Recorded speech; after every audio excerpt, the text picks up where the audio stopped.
Okay, so welcome everybody for this session as part of Utopia Week on academic careers in Europe, but also beyond. And I'm saying beyond because we have participants here who are not just from Utopia, although of course a special welcome to those from Utopia, since it is your week, but this is clearly open to a wider audience, and we have really participants from all over the world, really. So a really special welcome to everybody joining us at very different time zones.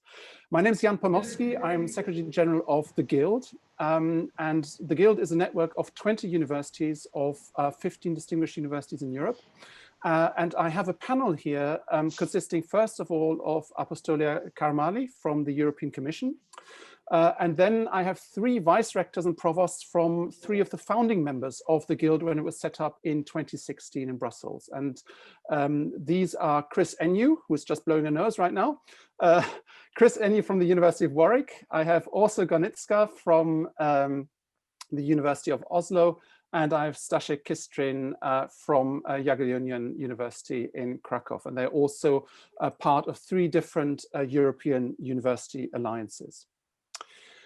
I want to start briefly with just a couple of housekeeping notes. So please engage in the discussion. The idea is that this is interactive, and the opportunity that we have is to really hear from you who are, because this is ultimately about the academic community. The European research area is ultimately about our practice in universities, and this is one of the this is a really early moment for us all to discuss together some of the ambitions, some of the new ambitions that are part of the European research area. And I think it'll be really also wonderful to engage with the European Commission on this and to really hear from you. So please use the chat, and we'll look out for the chat to feedback questions to the panel. So the format is that I'll ask an introductory statement from the panel, and then we'll have a free discussion really around some of the issues that they will mention.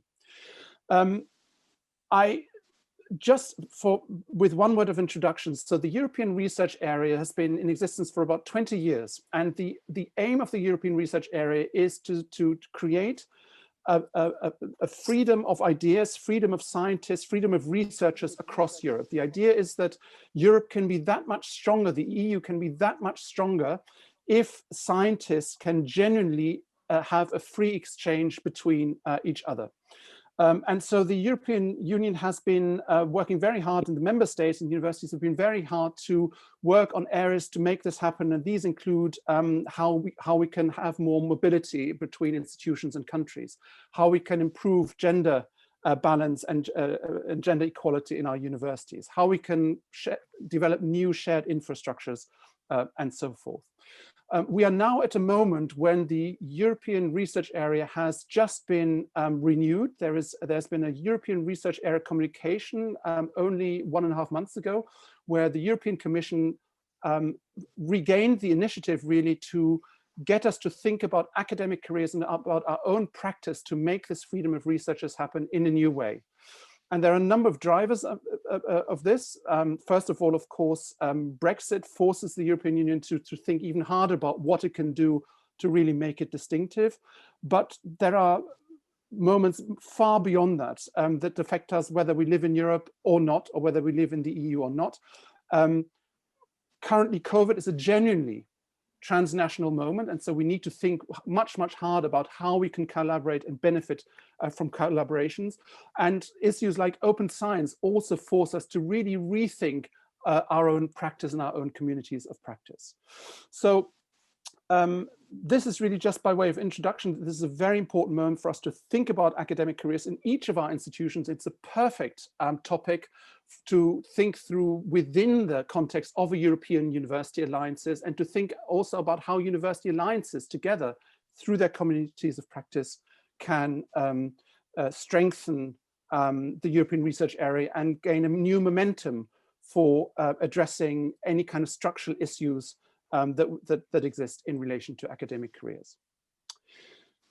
That's it, so much for my introduction, but maybe therefore I would like to pass on the word now to Apostolia Karamali, who is head of units in the European Commission, and it's her unit under her leadership that's really engaged with universities and with a whole range of stakeholders, governments, but especially universities, to really think through how we can face the new challenges of the scientific landscape now, and how we can actually re-energize the European research area. Maybe, Leah, maybe from your perspective, you can say a few words about the key challenges as you see them for the European research area.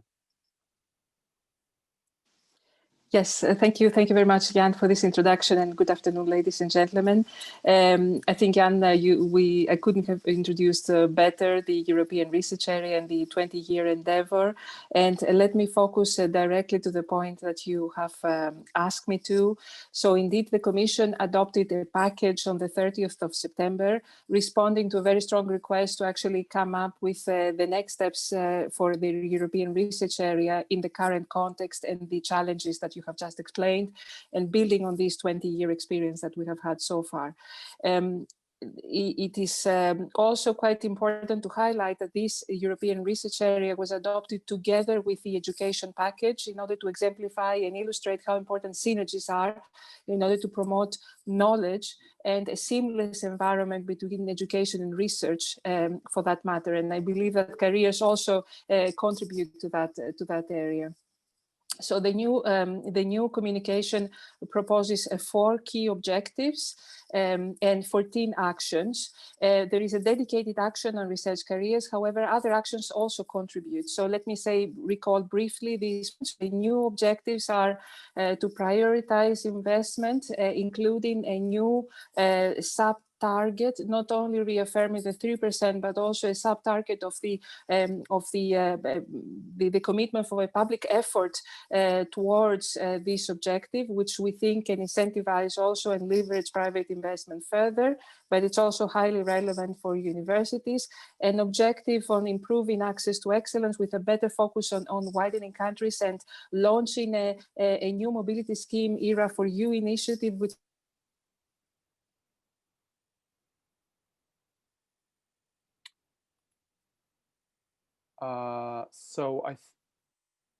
Leah, are you back? Yes, hello. Oh, I'm back. Yes. Sorry. Okay. Yes.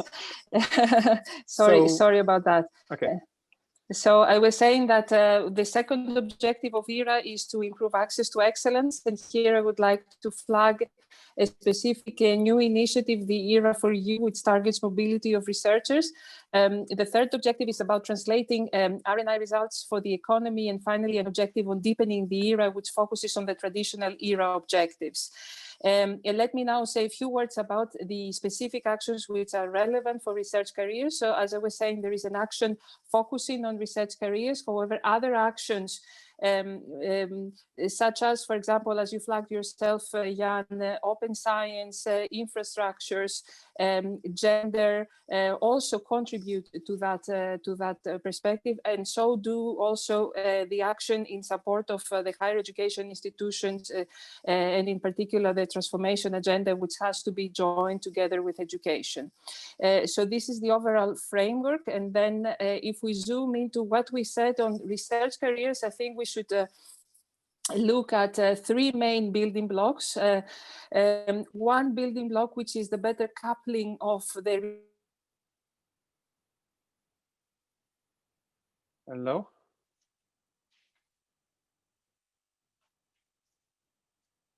I think we've lost Leah again.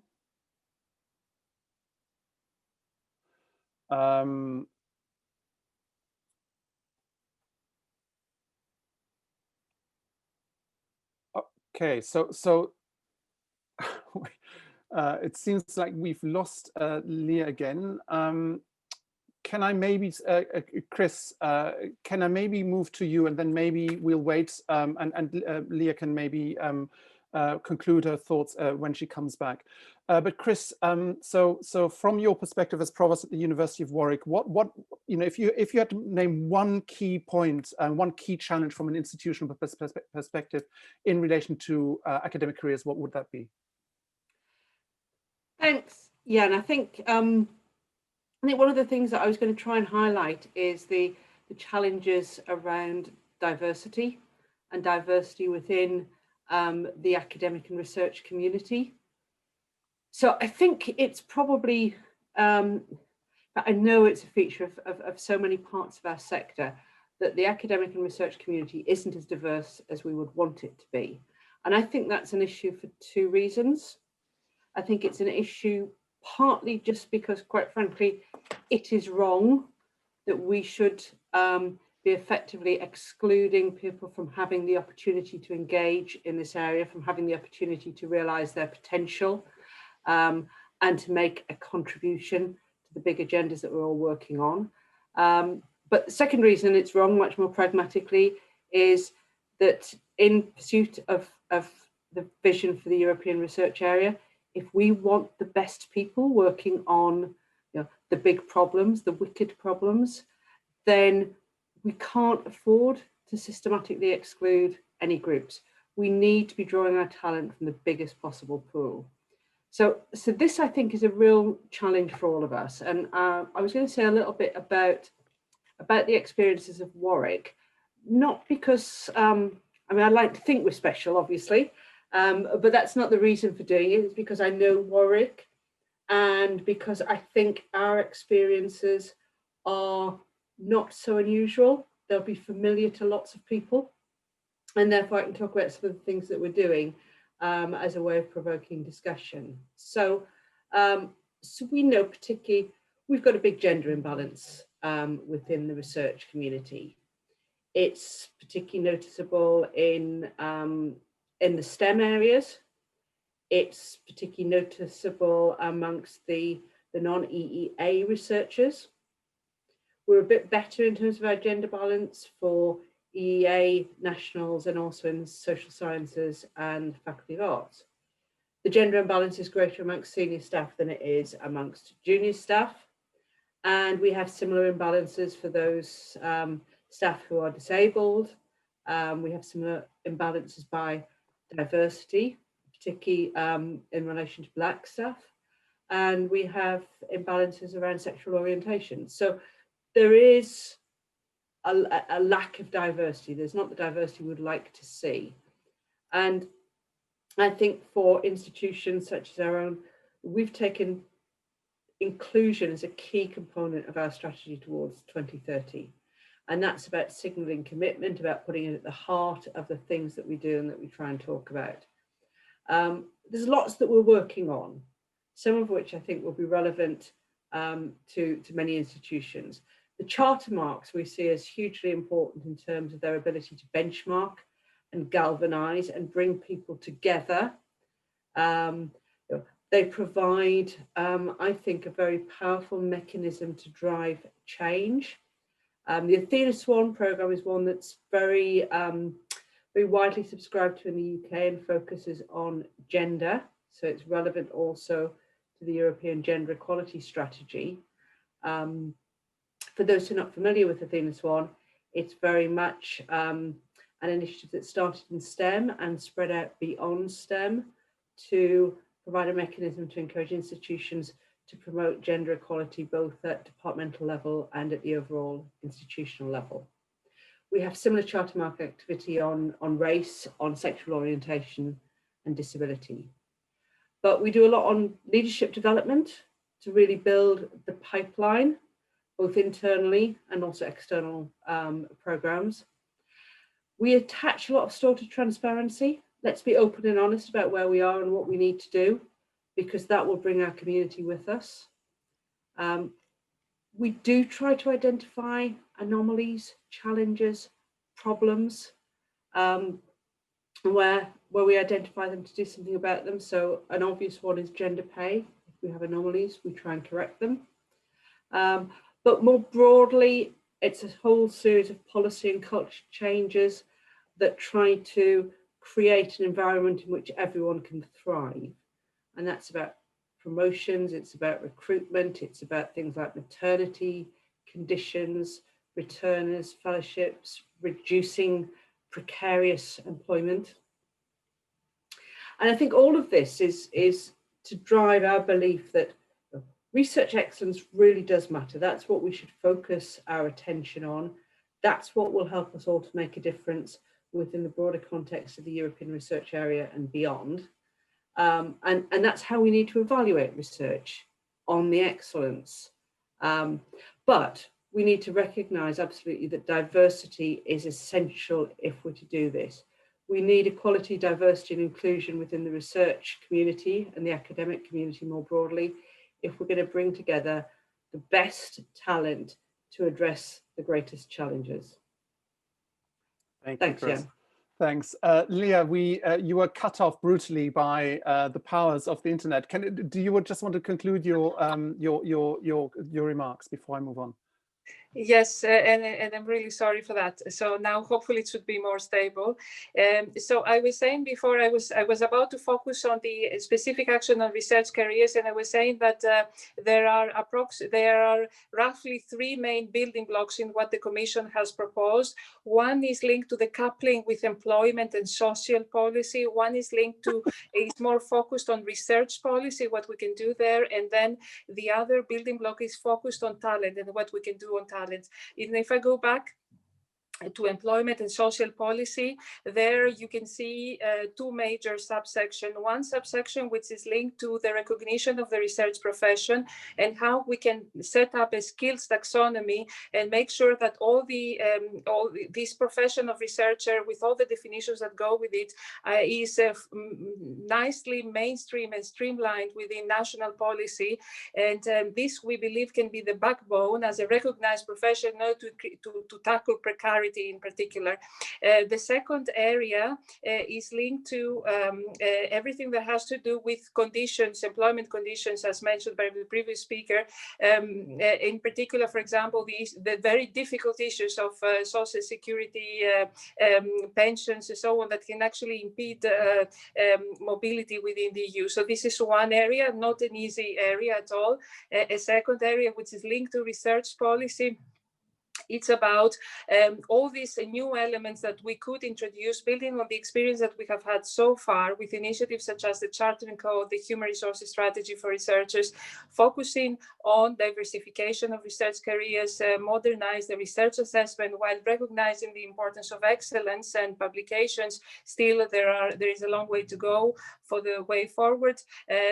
For example, the introduction of tenure track systems and so on. So this is another more specific to research. And finally, the third pillar is linked to talent and brain circulation. And there is an intensive focus on the academia business cooperation, but also to value creation. I recall that one of the objectives of the new era is to translate the research results into the economy. So, and this it is an important area to address research careers. So we have a small segment which is linked to actually the interoperability between research careers within academia or within industry. But then there is a very big market segment, which is how we can facilitate the flow through of researchers towards the labor market and what kind of arrangements we can have there in order to strengthen that, and also the value creation dimension. Of course, we recall many the support services through the network, the Euraccess network portals and tools, and better links with other employment networks that we have at European level, in particular the Europass, aiming for going towards a more modernized approach, a social media-like approach when it comes to research and mobility, job vacancies, and so on. So this is in a nutshell what is there, more specific to research careers. But of course, as I was saying before, there are other linked actions such as for the gender as discussed before. So I'm happy to come back later on in the discussion. Thank you very much, Leah. Staszek, can I turn to you next? So Staszek, you've been a vice rector at the University of Krakow, Jagiellonian University in Krakow for 8 years, and in your time, Krakow gained the sort of excellence distinction amongst Polish universities. So you've really been in the thick of things, and now, of course, you're rector's proxy for Una Europa. What do you see from your experience? What would you say is the one key challenge in hindering sort of progress in careers? Good afternoon, everybody. Thank you, Jan, for introducing and for inviting me to this very interesting and very important panel. I will, as always, I will not completely comply. I will name two challenges. Okay. One is, but following what Chris and also what Leah said, that will be in common. One thing is that certainly now we are facing changes in the academic careers. It is very rare that now we have pure researcher in the ivory tower, or we have just a pure teacher with a very well-defined group of interesting students. There are a lot of diversity in research careers, and we should foster it. It should be, well, two-faceted. First is, one is that it should be shared kind of careers, namely what Leah was mentioning, academia business, and with a seamless and possibly quasi-free flow between the two sectors, with recognition on both sides of achievements and benefits for the individual researcher, but also for institutions. While by business, I mean not only technology or biology, medicine, IT, but also, let's say, NGOs, expert agencies, all kind of self-government activities that all should be included in possibilities of the career of the researcher. But also within university, within academia, there are a lot of different paths, not only research and teaching and occasional administration. For me, it was 8 years and now more, but also outreach to the society. It's more and more recognizable that we should do it and that we are doing it, but it also has to be included in the mentioned assessment. So social projects, science communication, open science, citizen science, that all should be included in a proper recognition of the researcher, but not only researcher, of the academician contribution to the society. And well, it is well known from psychology, I am physicist, but they say me so, that people who are feeling safe and happy are much more efficient and much more creative. If we want and aim for excellence in research, in teaching, in everything, we should, in our university strategies, include instruments which are important for creating well-being of our colleagues, not only researchers and teachers, but also our support staff. We should build by those instruments community feeling and safety and trust between the community members. And the very important piece of that instrumentation is fair, transparent, and complex assessment. That is another point I want to stress, and other instruments I will perhaps have occasion to talk about also. But in this assessment, we should include the instrumentation for incentives, for rewards, but also for fair identification of problems, of eventual failures, and methods of support to overcome those problems. So all that aims at really creating an academic community first within the institution, but now, as you mentioned, we are trying to do it over the borders to make the transnational communities in the European universities. Thanks. Thank you. That's a huge amount there that we can hopefully take up in the discussion.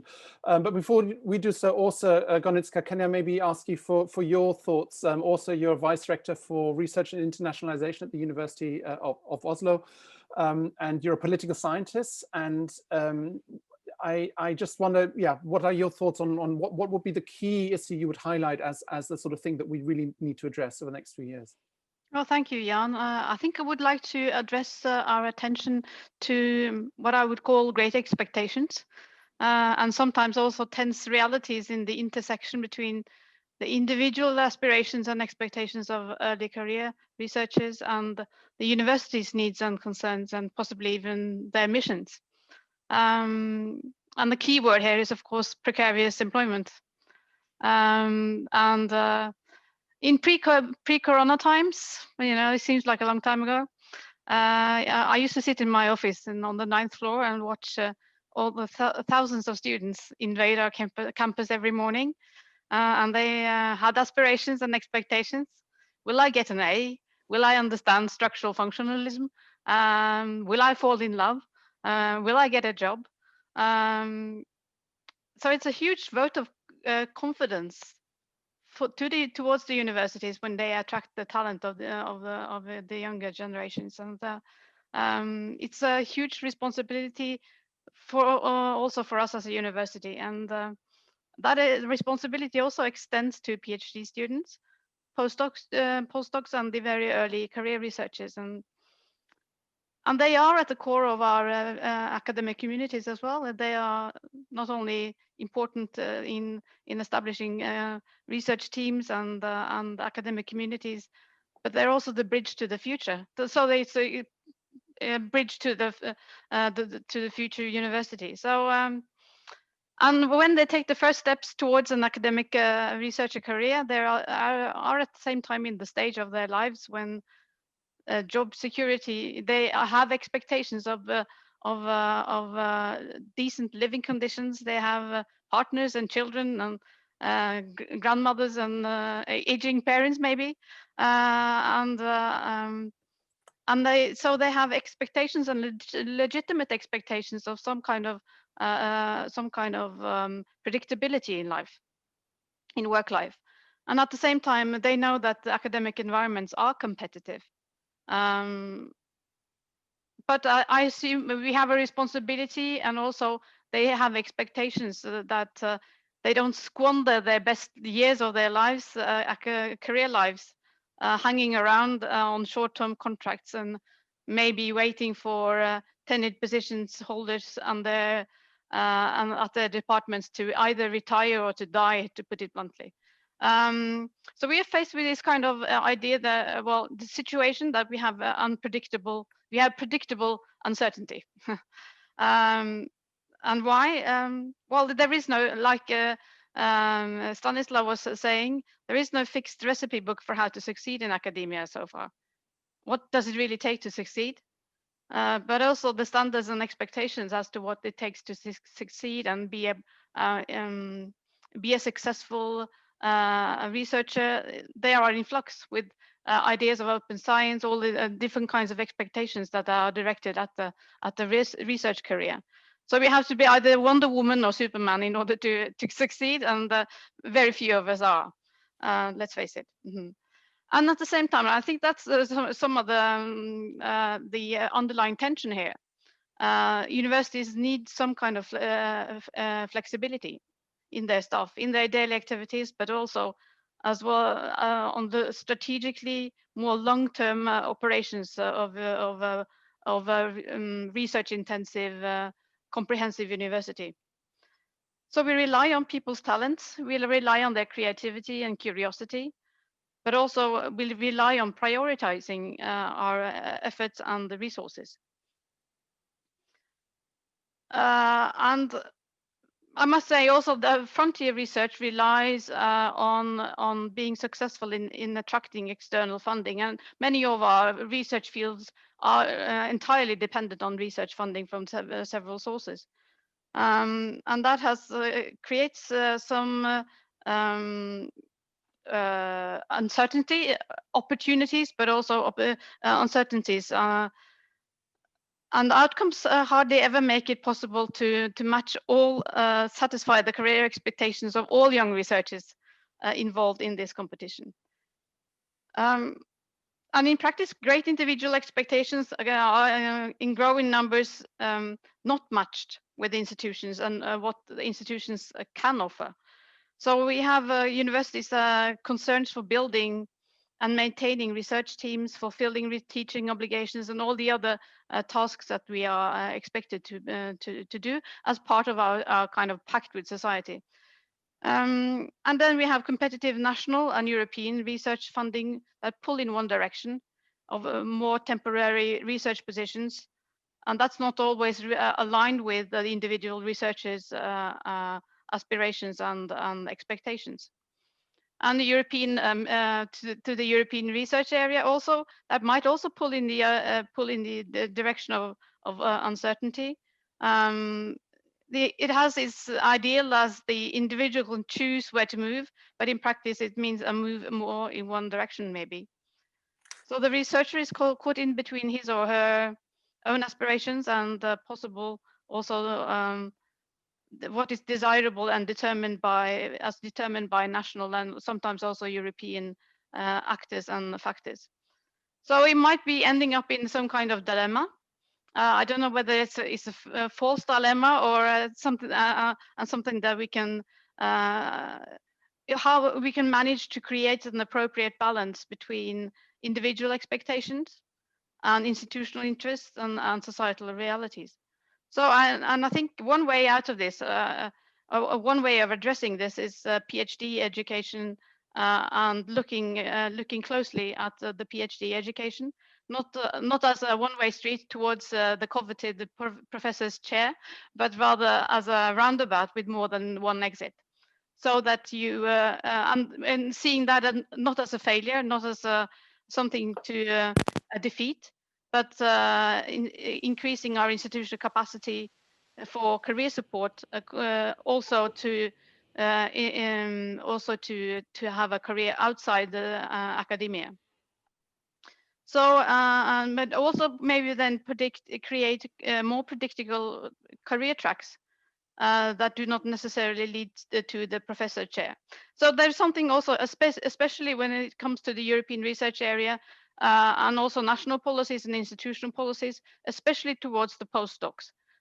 We have, it seems now we have a pool of postdocs that live a nomadic life from one institution and one rather fairly short-term postdoc position to another. I think that's that we really need to rethink how we deal with the postdoc position. So, and the key word here is career support. Put individual researchers at the center stage, at the very precarious stage of their lives and careers. So, dealing systematically with career support and I think maybe there is something, we have great expectations and sometimes contradictory expectations, sometimes uncertain expectations, but how to manage them, I think, is a key in all of this. Thank you very much, Åsa. That's for these introductory comments.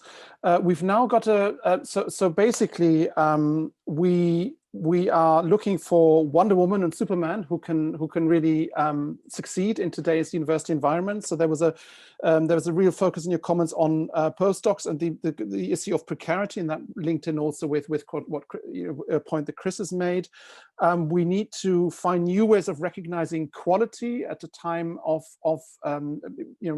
big transformation in academic life.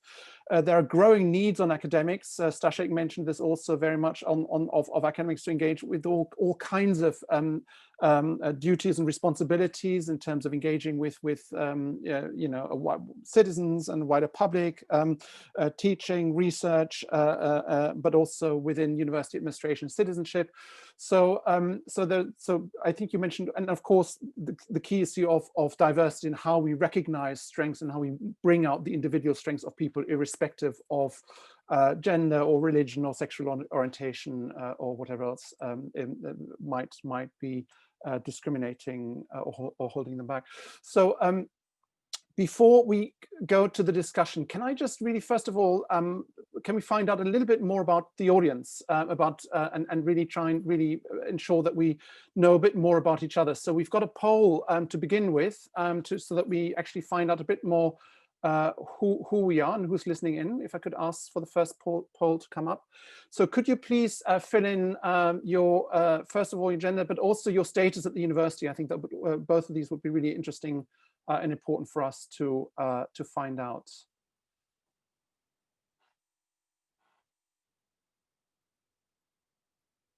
So the poll should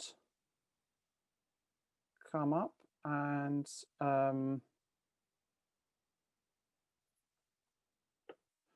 so we have a very strong gender balance towards women. So that's, but also we have an important diversity here in terms of three core groups that are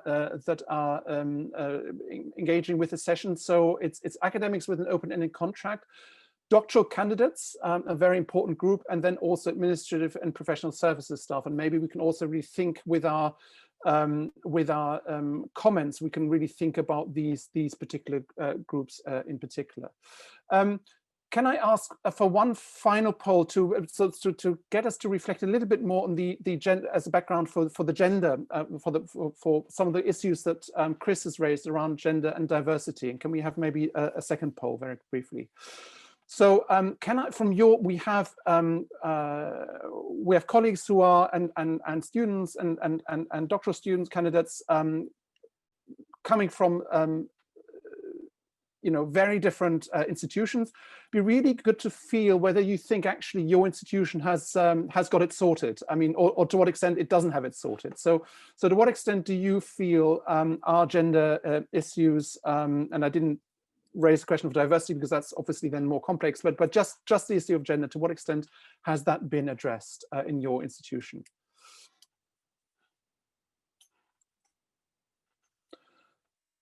Okay, but actually that could be worse,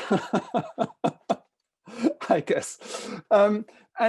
Chris, could I maybe pick up on one comment that you've made? You were talking about the importance of benchmarking.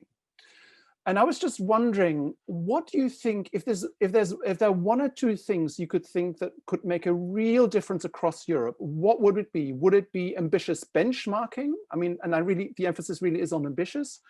Could it be on, say, quotas? So for instance, the Commission could say, we want, at least 40% of all applicants from an institution, PIs from an institution, to be women, for instance. I mean, should we be tougher, or actually are we, as the poll might suggest, we are on the right track, but we're certainly not there?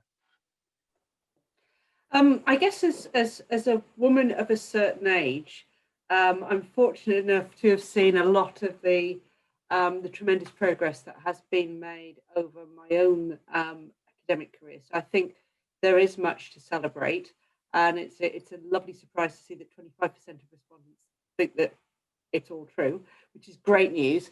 I think I have a skepticism about quotas, because I'm not really convinced that they work either for the individuals or indeed the institutions. I think looking for targets is more productive, because that sets something clearly to aim at. I think the advantage of benchmarking is it does force you to ask the question of, why can they do that? Why can't we do that? So I think some ambitious targets, some very clear broad-based benchmarking. I think I'd also just want to draw attention, though, also particularly from a gender perspective, to the need to think about the broader social context, the challenges that go with caring responsibilities in particular. And the current pandemic, I think, has brought this home with kind of staggering impact. And if you look at the data, and I looked at some really interesting data this morning about the difference in journal submission rates between men and women, and some very, very substantial differences, with a much higher number than normal of submissions coming from men compared to women. But when it comes to requests to referee, then what you see is that actually men and women are doing those requests equally. So there's a really interesting thing in there. So the caring responsibilities that have come with lockdown have had a big impact on women. And yet there is still a wish to contribute towards the broader community. So how do we address the impact of caring And then how do we ensure that we recognise and value the broader set of contributions beyond just the outputs in peer-reviewed journals and monographs and the like? But maybe, so also can I turn to you? I still want to press home the point. I mean, are we changing quickly enough, given that clearly it's not just about gender, it's also about diversity. So we really need to think about this in a much more complex way. And yet there is a kind of incrementalism that can be really quite frustrating when you look at it. And then you have 2 steps forward, and then you have COVID, and that realizes that you're back again. And that's phenomenally frustrating. And I think, you know, this particularly links back to what Åsa was talking about in terms of precarity. And it's the leaky pipeline problem. And it's the fact that we do lose women. We lose particularly on our Black students, disabled students, who don't come through, who fall out at early stages, whether that's just precarity, whether it's other challenges. But what it does mean is it does serve as an anchor on the pace of change, because what we need are more role models at senior level. We need that greater presence at senior level from diverse groups to really make others believe that they can achieve what others have achieved. One of the things that I think worries me about the UK is that when I first started getting involved in this work 15 years ago, in the institution I worked for then, about 20% of the professors were female. In that same institution, which is not unlike Warwick, the figure is now about 22 or 23. That's really slow progress. And one of the things we've done is we just set ourselves a target of 50% female professors by 2030. And it's bold. I think it can be done, but it's a bold target. But it sends a really powerful signal. Also, do you have any comments? Absolutely. I have a PhD in political science, and I've never had a female lecturer, never. And I was the first one to be appointed in a tenured position in public administration and the public policy department. But I think there are 2 points I would like to raise, and that's first of all, I think I have a little bit more confidence in strong instruments. I think it's a case can be made for a kind of policy stunt when it comes to quotas for women. We have just recently undergone a call for applications to become a center of excellence, really a frontier research instrument from the National Research Council. And they demanded that the applications sent from the institutions would have 40% female center PIs. And we thought, oh, this is going to be difficult. But lo and behold, the applications were way over half filled with women leaders. So and that is I don't think that has had consequences for the quality of the applications. So that's I think there's a case to be made here for on occasions just turning the tightening the screws a little bit. And the second thing I've forgotten, so maybe it'll come back to me. Okay, Stasha, can I encourage please the audience also to kind of engage also on chat or raise their hands if they want to ask a question as well. But in the meantime, oops, there's one has just come up. Oops.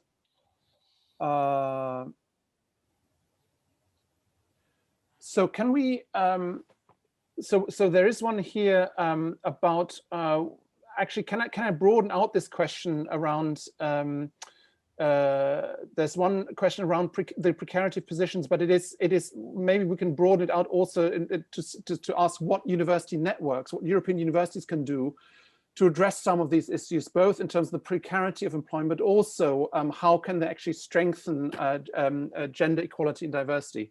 Staszek, do you have any thoughts about that?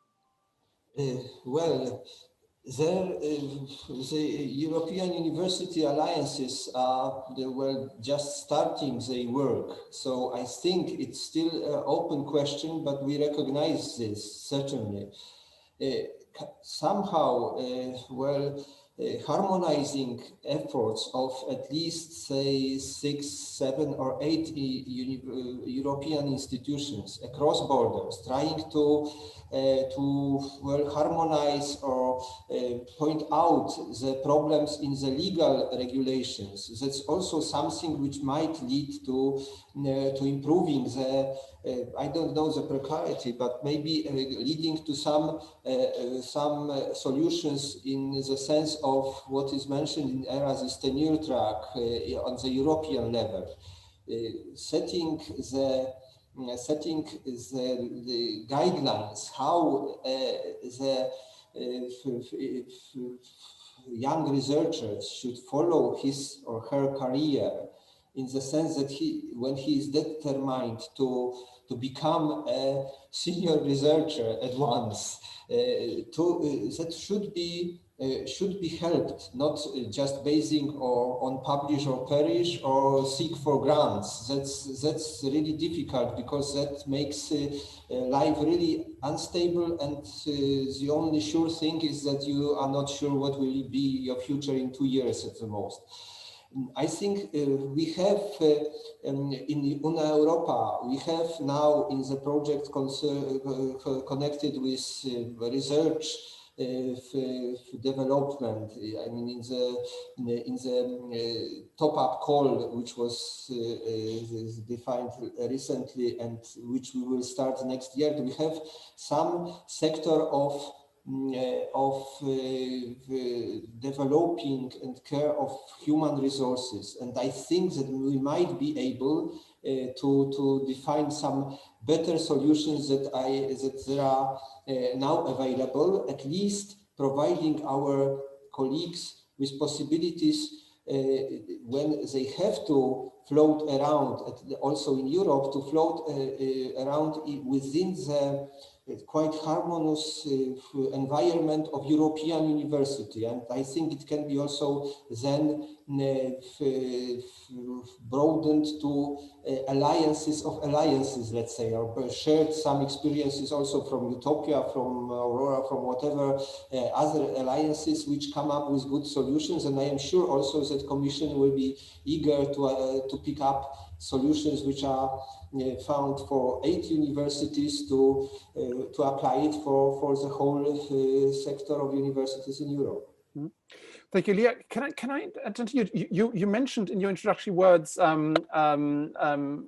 kind of public commitment, but really what we're talking about is the Commission has put very much on the table that member states should commit themselves to spending 1.25% of their GDP on public investment in research and innovation. That's up from about, I don't know, 0.8%, just under that, I think. So that would be a big spending commitment from which universities would increase. And that, of course, could really, I mean, that's a kind of fundamental shift that could help us address this question of precarity of employment. It couldn't probably solve it, but it would make a big step change. Can you talk a little bit more about this, and how has this gone down with member states? So first of all, let me clarify, and if you allow me, Jan, I would like to pick up on some of the points raised by previous speakers as well. So on this 1.25%, first of all, let me clarify that here the Commission proposed that this should be the overall public effort. In other words, that this can be a combination of spending, investment, but also incentives that the public sector can put in place in order to leverage private investment. So it's a mixture of both, and I think that overall this is an objective that we would like to pursue in the context of the ERA discussions, because we think that it can be a game changer towards achieving the 3%. Another element I would like to flag coming to this point is that next to the investment discussion, equally important is all the methodological element and discussion of the reform. So in other words, how we organize ourselves in order to join forces, not only in terms of figures and investments, but also in terms of achieving joint objectives together with member states. And I think there is a very strong support from member states to actually come up with the correct methodology in order to address this. Certainly, investment can help towards tackling precarity. However, this can not be the only solution for sure. There are framework condition and structural elements that need to, let's say, also be pursued together with investment. And I think we mentioned some elements here and at different levels. So we mentioned that there are certain legal regulatory obstacles at national level and even at European level. And there are aspects that pertain more to the higher education institutions. We have been discussing here about setting targets, for example, and so on. So this means actually putting in place action plans and strategies in order to implement certain targets or objectives, right? So there has to be an effort at different levels in order to address these issues. So I definitely concur with the points that were made about the need to actually set these targets, but accompany these with action plans. And that's why the Commission, next to the action on research careers, there is an action dedicated on gender and diversity. And there will be an increased and intensified effort, not only Horizon Europe, but also jointly with member states to promote the adoption of gender equality plans, specifically by the different institutions. And I think just last point then on this methodological input and the points that were raised by the previous speakers regarding the precarity of research careers, a lot boils down to actually human resources strategies by the universities as well. We need to have the enabling framework conditions, but it's also the need to have human resources strategies and actually promote more and further standardization of career development within the institutions, open and transparent merit recruitment, assessment, and so on. So all this discussion shows that we need to integrate new elements, but we also need to make sure that methodologically we pursue this kind of action plans at different levels, more political and then more institutional. Thank you, Leah.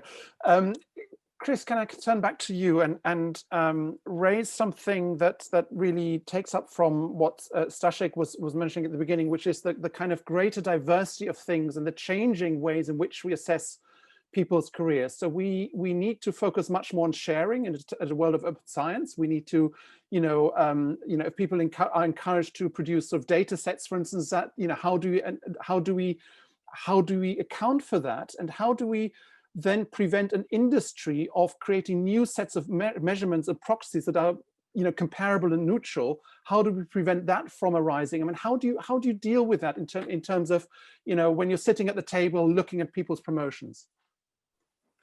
So I think it's a really interesting question, and I'm aware that in the UK, UKRI has been thinking about this as well in the context of its take on building, or at least trying to ensure and build climates in which research careers can flourish.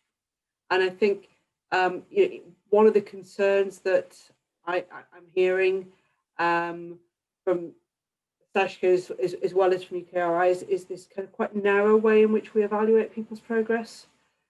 So it becomes the referee journal article, the grant income, the teaching scores. And that heavy dependence on metrics, I think, can be really unhelpful because it doesn't recognize the value of, for example, working across industry, academia boundaries, working with industry, developing patents, developing open access resources, volunteering, making broader contributions. And one of the things that I think is really important is that we try to recognize not just the narrow metrics, but the broader diversity of contributions that people make and the ways in which they make them. And if I can go back to the gender issue, a lot of places will say, well, we expect to see international keynotes. And to do an international keynote, typically you've got to go and travel. And often that means you've got to travel to North America. That's often not easy for people to do, particularly those with caring responsibilities. It's also increasingly unsustainable environmentally,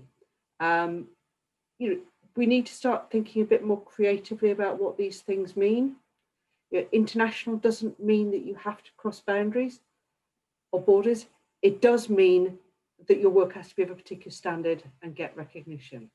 So I think it's getting that breadth and moving away from narrow metrics that's hugely important to me, and recognizing contribution in its broadest terms. Okay. I mean, Staszek, how do you, I mean, you raised these issues. How do you at Young Union, how would you suggest that these things are, I mean, are you taking active steps to take these into account? Well, gradually, it does not go that quickly. You know, university is a big ship. To change the course, it requires time.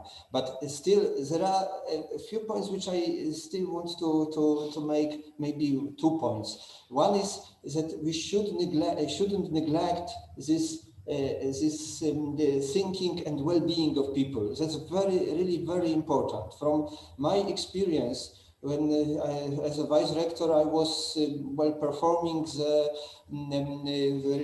assessment of research of all our university. Every year, all researchers has prepared some reports.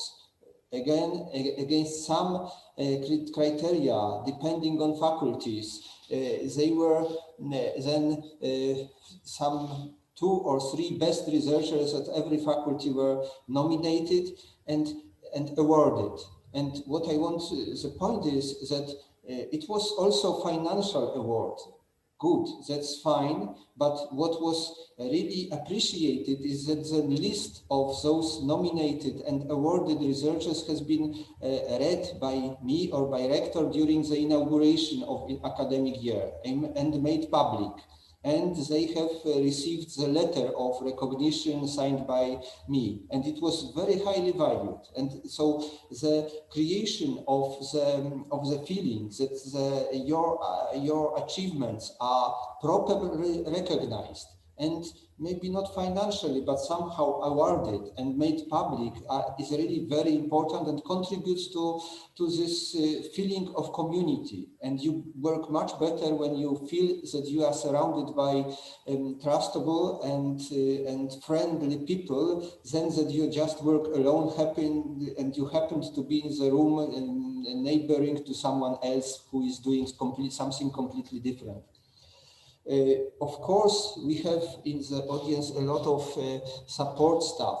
It is important that we work together with administration, that we do not see the administration as a complete burden, but that it is something which is necessary also in the research and teaching, that we have, that we do not blame one another for creating too much bureaucracy. Bureaucracy, of course, should be limited, and we are trying to do it.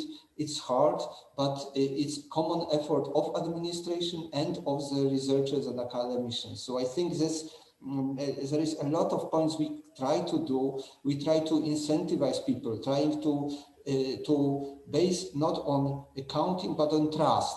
I was preparing some, let's say, incentives for application for ERC grants.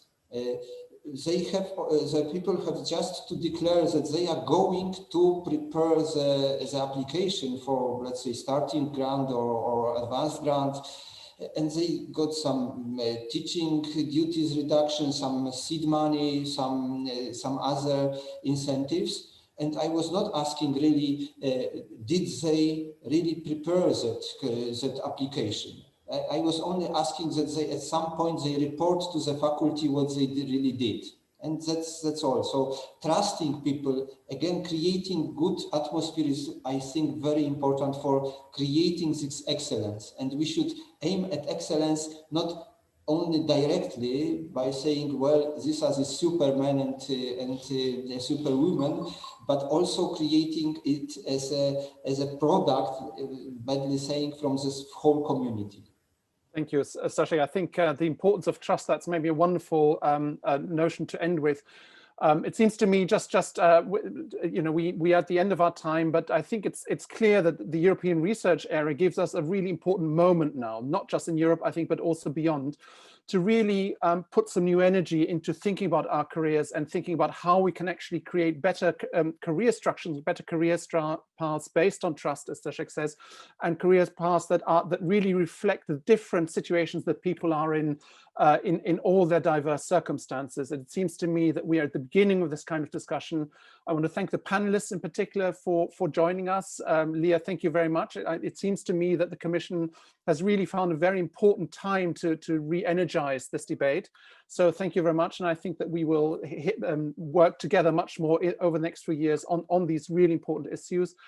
Thank you very much again to the panelists. Thank you very much for all of you in Utopia and beyond for joining us for this, and thank you for the stimulating discussion, which I'm sure we will all of us continue both within our European University Alliances, but also in our home universities and beyond with the Commission in our national constituencies and beyond. Thank you very much indeed. Thank you. Thank you very much.